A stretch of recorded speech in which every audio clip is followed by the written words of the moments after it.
that dial now, we're just getting started. The time of PT may have come and gone, but in this past year I've realized just how much this interactive teaser has impacted the gaming horror genre as a whole.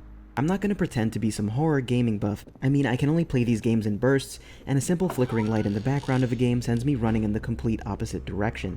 But there's something about PT that kept me wanting to solve this insane puzzle, even if it was with bated breath and through squinting eyes.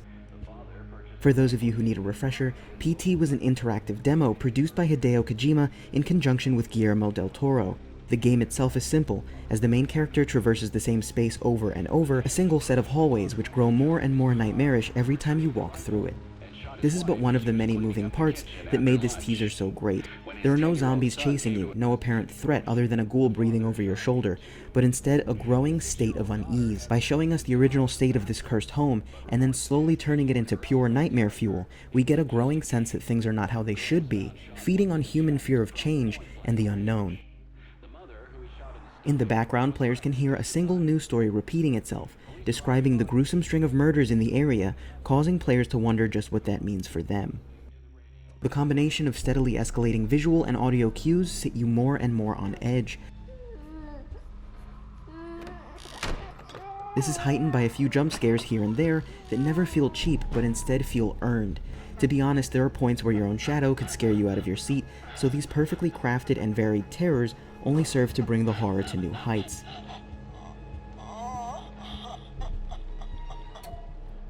One of my absolute favorite moments in the teaser had to be one of the final parts of the puzzle, in which players must speak into a headset mic. Now there are many theories as to what sound will trigger the next stage of the game, but I spoke the name of the fearsome apparition herself. I sat in a completely dark room and whispered it into my controller, only to hear the terrifying response of a demon.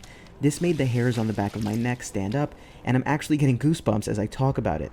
It felt like something the player perhaps shouldn't be doing, like a group of teenagers playing with a Ouija board in a dark candlelit room. Every corner, every bit of clutter, every detail of PT oozed this sense of dark dread. This albeit short demo made an impact almost as strong as any AAA horror title in the past few years. Sadly, when the project was canned by publishing villain Konami, the teaser was removed from the PlayStation Store. Normally, when PlayStation users download an item, they are free to delete it and re-download it at will. Yet in an effort to erase this gem from existence, this choice was removed. Players lucky enough to have it on their hard drive will be the only ones able to experience this wonderful fright fest.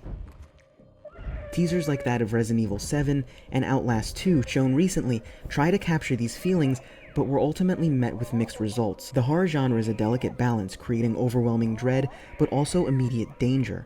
Only time will tell if Kojima's next project, Death Stranding, will try and capture those emotions, or if Resident Evil 7 or even Outlast 2 will be any good. But it's important that we note that with titles like this, Amnesia, Outlast, and the ill-fated Alicent Road, we have seen a renaissance in horror gaming, and now we're set to see where AAA titles take us. Don't touch that dial now, we're just getting started. Daughter had the good sense to hide in the bathroom.